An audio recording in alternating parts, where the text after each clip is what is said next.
सोचिए, Steve jobs ने एक बार स्टैनफोर्ड यूनिवर्सिटी में सिर्फ 15 मिनट की एक स्पीच दी और उस स्पीच में उन्होंने अपनी 50 साल की जिंदगी का पूरा सार, पूरा निचोड़ सिर्फ 3 कहानियों में डाल दिया। तो चलिए देखते हैं कि क्या ये कहानियां सच में हमारे सोचने के अंदाज को बदल सकती हैं। सवाल यह है कि क्या सच में 15 मिनट किसी की जिंदगी की दिशा बदल सकते हैं? स्टीव जॉब्स की शब्दों में, हाँ, वो ताकत है। उनकी कहानियां ऐसी हैं जो किसी को भी अपने चुने हुए रास्ते पर एक बार फिर से सोचने पर मजबूर कर देती हैं। और ये सब कुछ बस 3 कहानियों पर आके टिक जाता है। कोई कॉम्प्लिकेटेड साइंस नहीं, कोई मुश्किल थियोरी नहीं, बस 3 सीधे साधे अनुभव जिन्होंने दुनिया को देखने का उनका नजरिया हमेशा हमेशा के लिए बदल दिया। तो पहली कहानी है डॉट्स कनेक्ट करने के बारे में, और ये एक तरह से वो नींव है जिस पर बाकी सब कुछ टिका हुआ है। ये इस बारे में है कि कैसे जिंदगी के वो पल जो उस वक्त बेतरतीब या रैंडम लगते हैं, बाद में जाकर एक गहरा मतलब बना लेते हैं।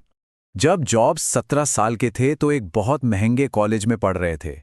अपने माँ बाप की पूरी लाइफ सेविंग्स सब उसमें जा रही थी और उन्हें लग रहा था कि वो पूरी तरह से भटक गए हैं। उन्हें इसमें कोई वैल्यू, कोई मतलब ही नहीं दिख रहा था।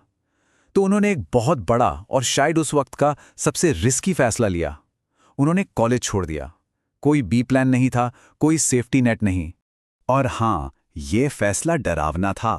वो दोस्तों के फर्श पर सो रहे थे और खाने के लिए कोक की बोतलें वापस कर रहे थे। पर यह सिर्फ किसी तरह गुजारा करने की लड़ाई नहीं थी, ये एक जानबूझकर लिया गया फैसला था, अपनी क्यूरियोसिटी, अपनी जिज्ञासा के पीछे जाने का। भले ही इसके लिए हर हफ्ते एक वक्त के अच्छे खाने के लिए 7 मील पैदल चलकर हरे कृष्ण मंदिर ही क्यों ना जाना पड़े। तो अब जब जरूरी क्लासें करने का दबाव नहीं था, उन्होंने वो किया जो उनका दिल कह रहा था। उन्होंने कैलीग्राफी कोर्स में एडमिशन ले लिया। ये ना तो प्रैक्टिकल था, न ही जरूरी, लेकिन ये खूबसूरत था, कलात्मक था। ये एक ऐसा फैसला था जिसका उस वक्त तो कोई मतलब ही नहीं बनता था। फिर 10 साल बीत गए और जब वो पहला मैकिन्टॉश कंप्यूटर डिजाइन कर रहे थे तो अचानक वही बेकार लगने वाली कैलीग्राफी स्किल्स सब कुछ बन गई। यही वजह थी कि मैक में इतनी खूबसूरत टाइपोग्राफी थी, एक ऐसी चीज जिसने पर्सनल कंप्यूटिंग की दुनिया को हमेशा के लिए बदल दिया। और यहीं पर इस कहानी की सबसे अहम बात सामने आती है कि भविष्य में देखकर, आगे देखकर डॉट्स को नहीं जोड़ा जा सकता। ये नामुमकिन है। उन्हें सिर्फ अतीत में पीछे मुड़कर देखकर ही जोड़ा जा सकता है। सब कुछ आखिर में भरोसे पर आके टिक जाता है। इसका मतलब है कि किसी ना किसी चीज पर तो भरोसा करना ही होगा। अपनी गट फीलिंग पर, किस्मत पर, कर्म पर, किसी भी चीज पर। यही भरोसा वो हिम्मत देता है कि अपने दिल की सुनी जाए, भले ही वो रास्ता ऐसा हो जो किसी और को समझ ही ना आए। उनकी दूसरी कहानी प्यार और नुकसान के बारे में है, और यहीं पर डॉट्स कनेक्ट करने वाले सिद्धांत की असली परीक्षा होती है, एक बहुत बड़े प्रोफेशनल झटके के सामने।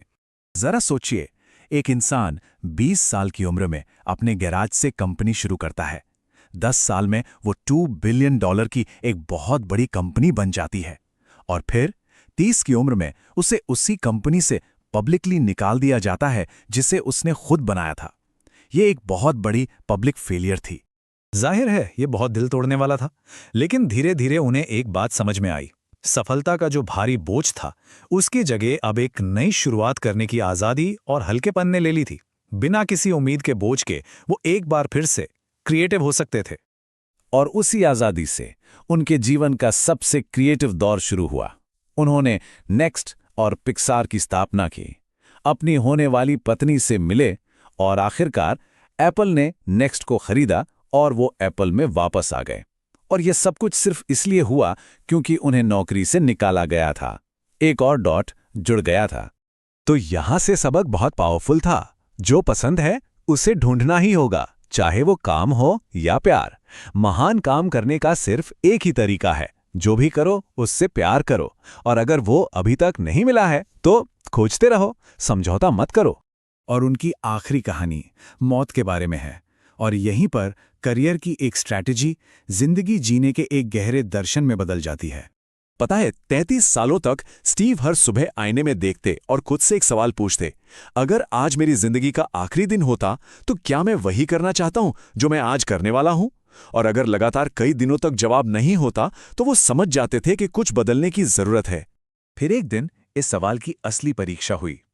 उन्हें पता चला कि उन्हें पैनक्रियाज का एक लाइलाज कैंसर है और जीने के लिए सिर्फ 3 से 6 महीने बचे हैं। उन्होंने एक पूरा दिन अपनी मौत की खबर के साथ गुजारा, लेकिन उसी शाम एक बायोप्सी से पता चला कि ये एक बहुत ही दुर्लभ, सर्जरी से ठीक हो जाने वाला कैंसर था। उन्होंने मौत को बेहद करीब से देखा था। उस अनुभव ने उन्हें जिंदगी का सबसे बड़ा सबक सिखाया।